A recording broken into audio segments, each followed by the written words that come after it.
So hello everyone, we'll be talking today about drain hoses and other uses for hoses in above ground storage tanks.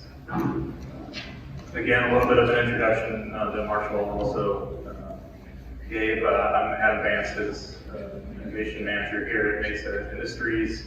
15 years of experience within the field. Been in both drilling and now storage tank management. I've been in the oil and gas industry for most of my career. We're also a member of API Sealy Mesa Group, and so participate in that, and as well as what Marshall mentioned with Flip-Lock, we do have some patent pending items that are coming through for us. So today, primarily talk about tank drains and other uses. So the first thing we'll talk about is the primary function of a tank drain. Then we'll get into design elements to size it correctly, available designs that are out in the market, and then again, other uses that we can use besides just drains for these hoses.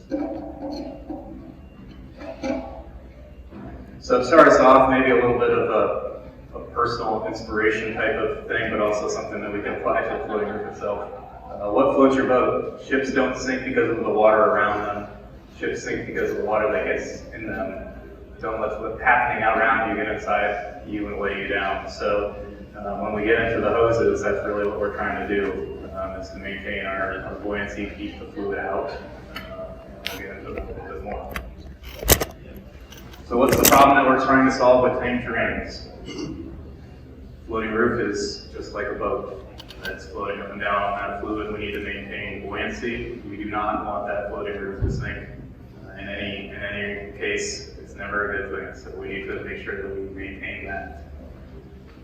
So primarily what can affect the buoyancy is if we have precipitation on the roof, whether rainfall, snowfall, anything like that, that disrupts the weight of the floating roof, increases the weight of the floating roof. Our buoyancy is now different from what it was designed. So our role as a tank drain, or our problem as a tank drain, is to get that rainwater off the floating roof so that buoyancy can be maintained in that floating roof.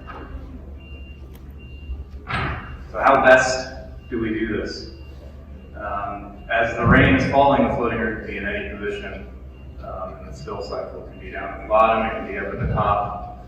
Unfortunately, to get the water from somewhere in the middle, you have to go over the side of the tank and on the way out. It's one method, but the most simple solution for us is gravity. And what that means is now we have to carry this rainwater through the product and out the side of the tank.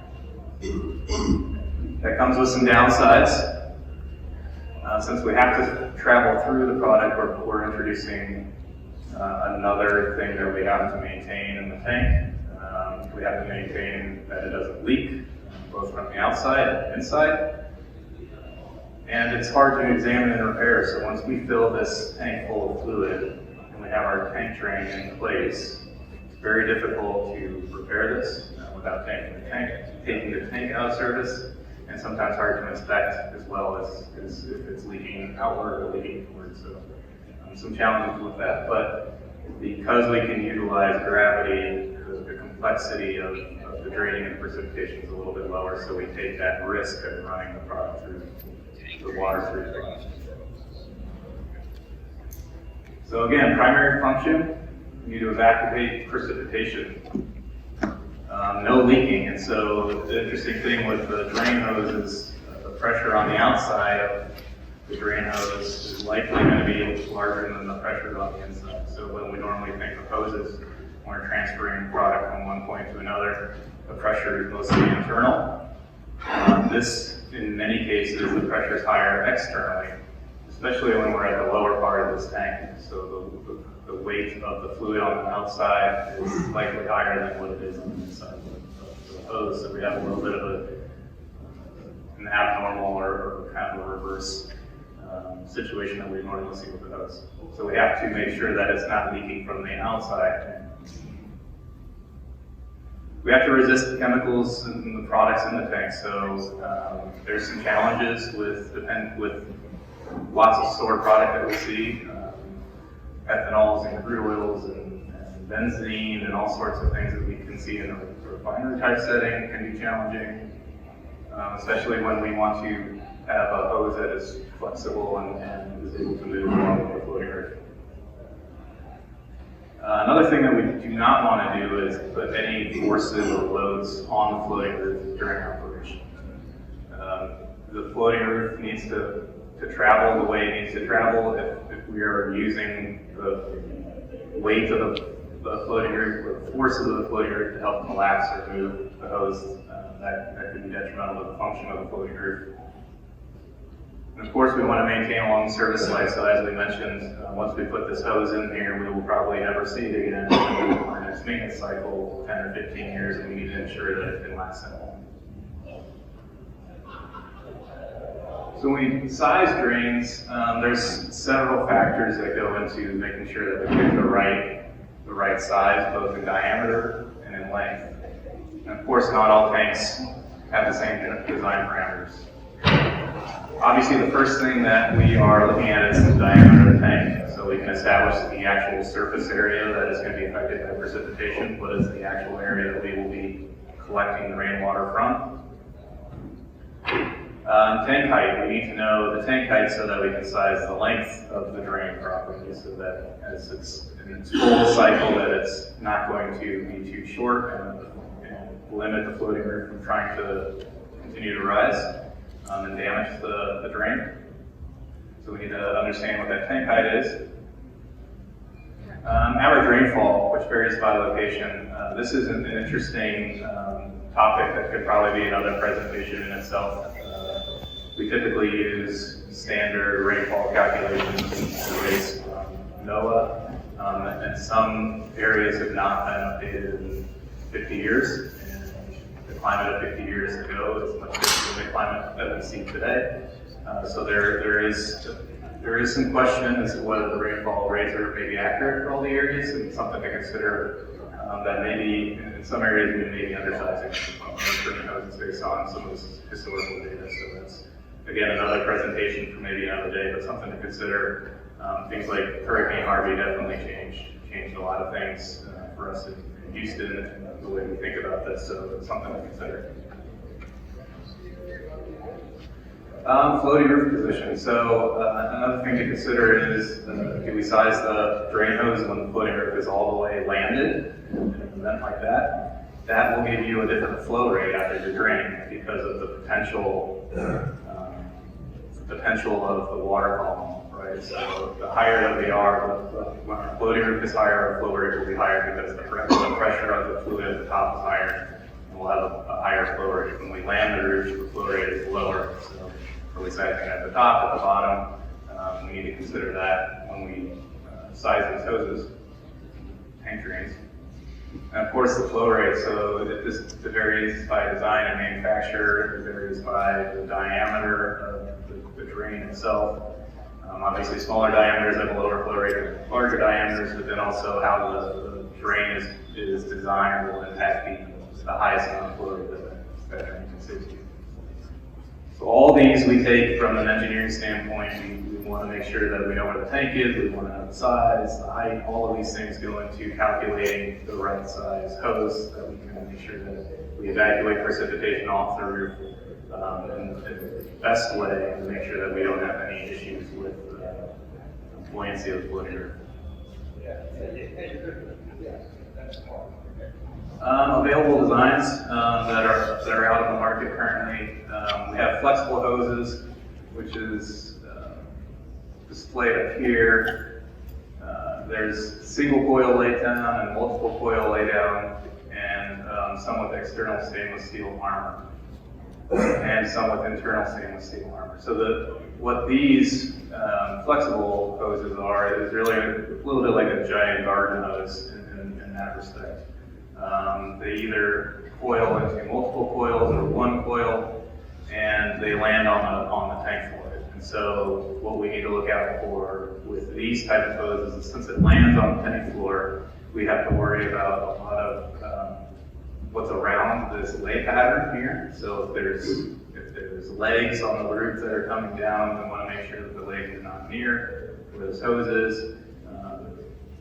If we have a leg that lands on the hose that causes damage and leaks, and it's not a good thing. So that's a design consideration for this type of design. Another design out here is articulated pipes. Does not have a laydown, but if we imagine the floating roof is up here and the drain, hard piping is out this way, it moves up and down a little bit like a scissor mechanism. As the floating roof sinks, it compresses this, and there's maybe more than one inch depending on the height of the tank, and that is how it collapses and moves back up depending on the height of the floating roof. Typically uses hard straight piping and flexible joints here, and are assembled on the spot within the tank. Typically flexible hoses are one complete length, and will come from the manufacturer that way, so you drag the entire hose into the tank, hook it up from there. Do a quick video to maybe kind of demonstrate some of this visually. I think this is working great. Come up here.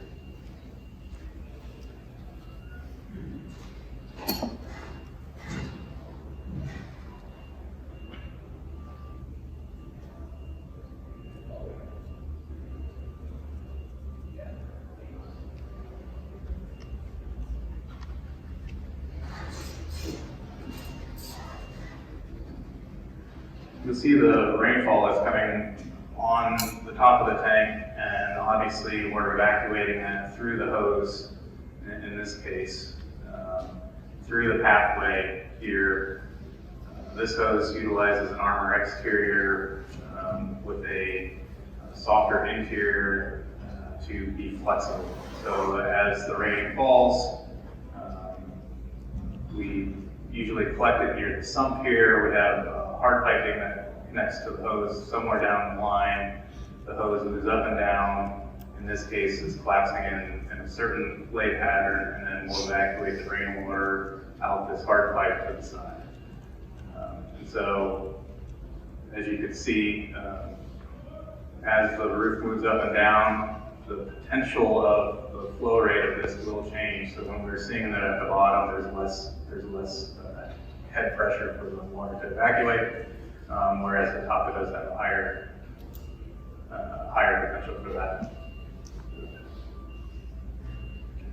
So that's kind of the primary function of tank drains. Again, there's multiple different versions of those on the market, but effectively we're utilizing gravity, and we do not want to impact the operation of the floating roof, but the main goal of us is to evacuate precipitation to maintain buoyancy of the floating roof and to maintain long surface life.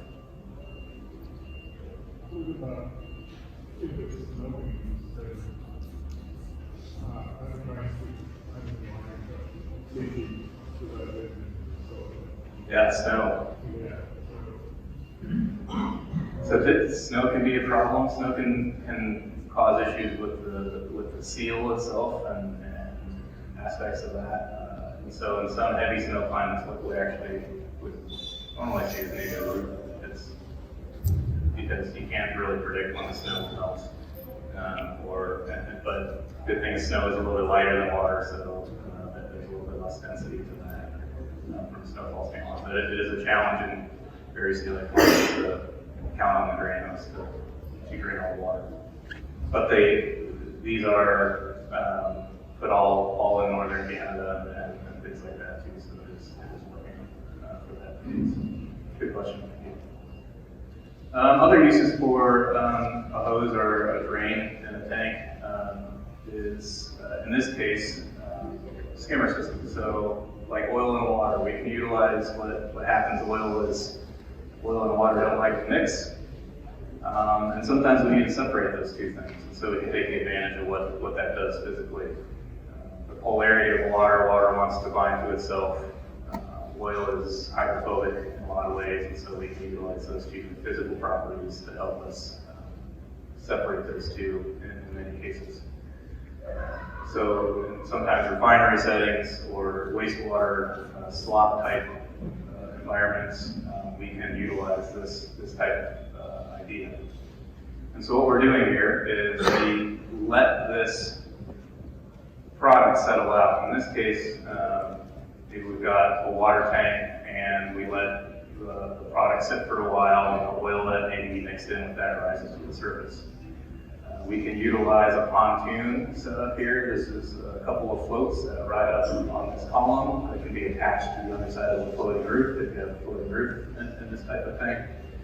And again, we're using gravity. Once we know that the lighter product is separated to the top after some settlement, and we have a heavier density fluid below, we open a valve here and just let this drain itself. And so as the oil is entering in through this port, it will come out through the drain, out the side. When we start to see that transition back to water, you shut the valve off, and you know that you've cleaned off that oil, and you can do what you need to do with it and process it accordingly.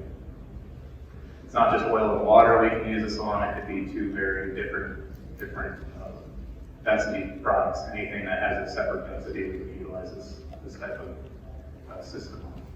Typically, slop water or slop tanks and rainwater processing is a key here.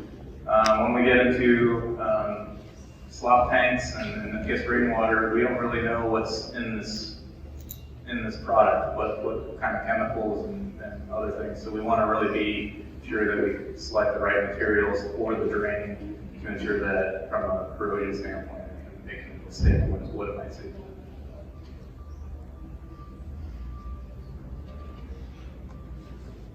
Do another quick video here to demonstrate the function of that.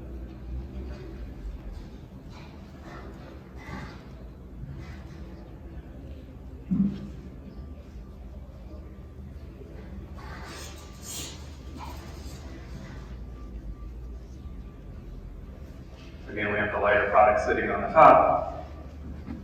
We open the valve until we see the heavier product and has lots of different uses. And then finally, another method that we can use a tank drain hose on, maybe not at the same time, but we can use a hose that's already in the product for fire suppression. So we consider it a drain, and we think we should always be running product from the roof outside of the tank, but we can also reverse that, specifically with fire suppression systems. So the foam can be generated out of here, outside the dike wall, and we can run the foam up through the drain hose and then to a distribution manifold and out to where the rim is. So we know that the fires will be most likely at the rim where we have exposed surface, especially when we have mechanical shoe seal, where we'll have vapors that can ignite and lightning strike or some other events. This type of system allows us to really count on the foam being put in the right spot. Instead of using a foam dam or some other system where we're dropping foam from the top, we're putting the foam exactly in the secondary, behind the secondary plate into the rim space to take the fire out quickly. What could happen in an external floating roof in particular, and if you have your foam generators up at the top of the tank, if there is a fire, there's wind anyway in an external floating roof tank environment. If you have a fire, you have more airflow that's spinning around. The foam may not get down to where you want it to be. So you're hoping that it falls into that foam dam, but it may not actually be the case. So this is a little bit of we're putting it right where the product needs to be. It reduces the amount of foam and increases the effectiveness of that system. We'll demonstrate this in the video too, how that works.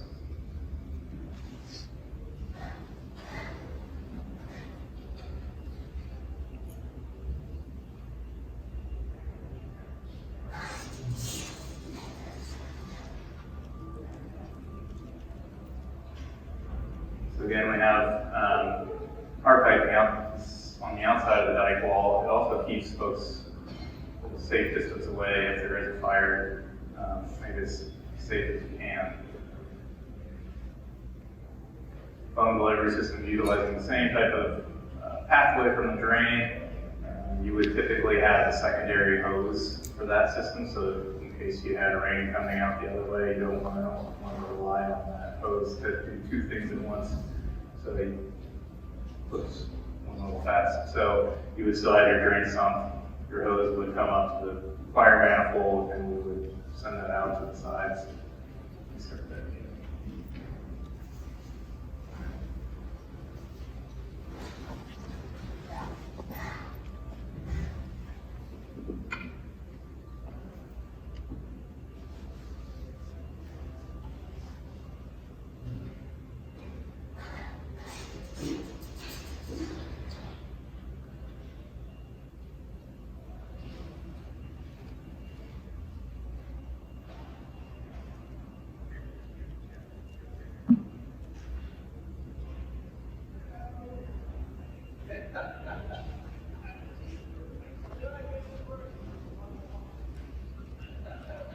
So here we have we're showing the sump here for the drain. Then we have a separate system here where we have the foam manifold, some flexible pipes that connect to these radial piping, and depending on the diameter of the tank, size of the tank, the needs, will size the amount of arms and piping that you need.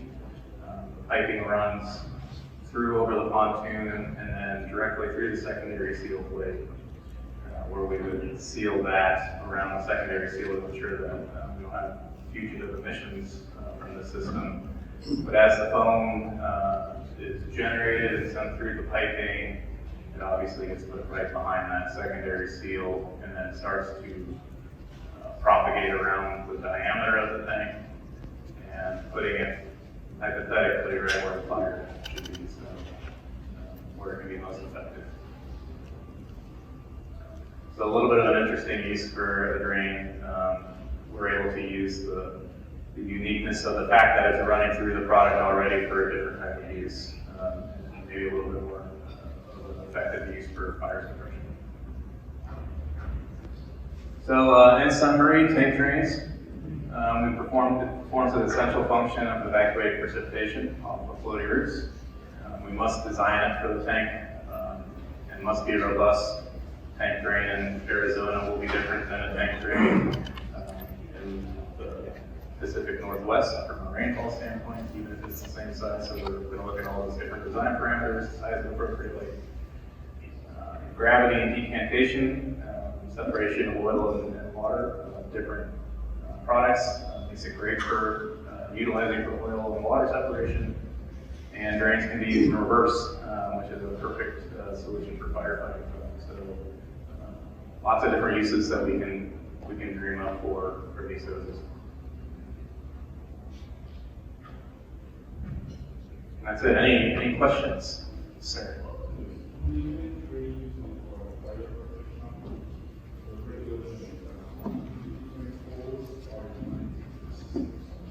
The question is if it's a separate system for fire suppression versus the tank drain, correct? So we would recommend that you have two hoses in the tank. Correct. Yeah. So you can be sure that your drain hose is open and ready for all of the water evacuation, and then you have your secondary hose that's for the fire suppression.